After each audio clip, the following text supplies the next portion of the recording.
this is Hannibal from thehannibaltv.com here. I just wanted to say a few things about Jim the Anvil Neidhart, who passed away at 63 today on August the 13th, 2018.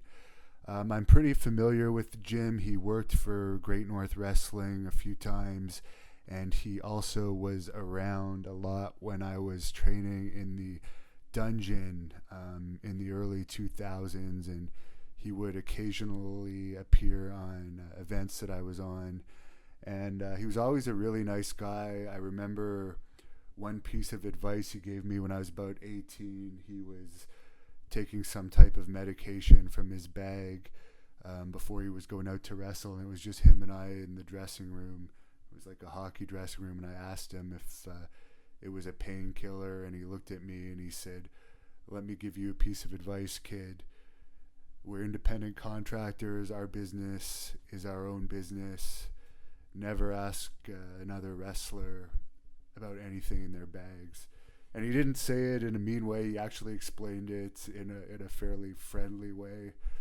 And he was a pretty funny guy. I remember he was hanging out with Ted occasionally when I used to hang out with Ted when he had a house with a pool in it. And there was one time where Ted, I guess, Ted was still in his 20s at this point, but he was going out with a girl that was about 18 years old, and she had several 16-year-old friends. They weren't doing anything, but they were just hanging out there with Ted.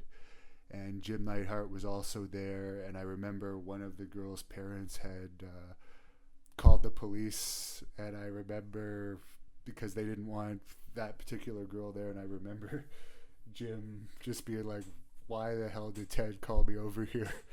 And kind of regretting it, but nothing came out of it. The police ended up going away, but I just remember Jim rolling his eyes at that, and that was pretty funny. Like, what has Ted dragged me into here?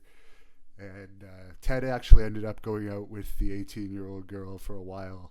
That was just a misunderstanding, just to be clear on that. And then I also remember Jim for a while there. He was wearing a black karate belt just around town in everyday life because he felt that it helped his back.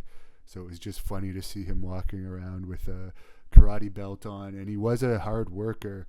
I remember both the times that he would wrestle on local shows and the few times he wrestled for me, he was always willing to help set up the ring.